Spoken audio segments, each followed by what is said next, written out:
ولو ترى إذ يتوفى الذين كفروا الملائكة يضربون وجوههم وأدبارهم وذوقوا عذاب الحريق. Kalau sekiranya kamu dapat melihat malaikat-malaikat mencabut nyawa orang-orang yang kafir, seraya memukul muka dan belakang mereka serta berkata, rasakanlah olehmu siksa neraka yang membakar. Quran Surat Al-Anfal ayat 50. Namun demikian peristiwa terpisahnya nyawa dengan raga tetap teramat menyakitkan. Sebagaimana sabda Rasulullah SAW, sakitnya sakaratul maut itu seperti 300 kali sakitnya tusukan pedang. Imam Ghazali berpendapat, rasa sakit yang dirasakan selama sakaratul maut menghujam jiwa dan menyebar ke seluruh anggota tubuh, sehingga sebagian orang yang sedang sekarat merasakan dirinya ditarik-tarik dari setiap urat nadi, urat saraf, persendian, dari setiap akar rambut dan kulit kepala hingga kaki.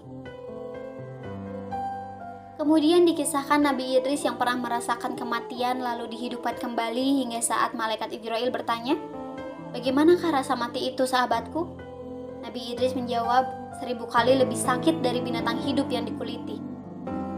Lalu malaikat Jibril berkata, caraku yang lemah lembut itu baru kulakukan terhadapmu. Jika cara yang lemah lembut saja rasanya sudah seperti 1000 kali lebih sakit dari binatang hidup yang dikuliti, lalu bagaimana dengan cara yang lebih kasar? Dan mari kita renungkan. Begitu dahsyatnya sakit yang dirasakan saat sakaratul maut, namun teman-teman, perlu kita ketahui bahwa cara malaikat maut mencabut nyawa itu berbeda-beda, tergantung dari amal perbuatan orang yang bersangkutan. Bila orang yang akan meninggal dunia itu durhaka kepada Allah, maka malaikat Jibril mencabut nyawa secara kasar. Sebaliknya, bila terhadap orang-orang yang soleh, cara mencabut nyawa dengan lemah lembut dan dengan hati-hati. Dan ketika sakaratul maut hampir selesai, di mana tenaga mereka telah hilang dan ruh mulai merayap keluar dari jasad mereka, maka tibalah saatnya malaikat maut mengabarkan padanya rumahnya kelak di akhirat. Rasulullah SAW pernah bersabda, seseorang pun di antara kalian yang akan meninggalkan dunia ini kecuali telah diberikan tempat kembalinya dan diperlihatkan padanya tempatnya di surga atau di neraka. Dan inilah ucapan malaikat ketika menunjukkan rumah akhirat seorang zalim di neraka. Wahai musuh Allah, itulah rumahmu kelak. Bersiaplah engkau merasakan siksa neraka. Nauzubillahi min dzalik. Namun sebaliknya, Imam Ghazali mengatakan bahwa orang beriman akan melihat rupa malaikat maut sebagai pemuda tampan, berpakaian indah dan menyebarkan wangi yang sangat harum.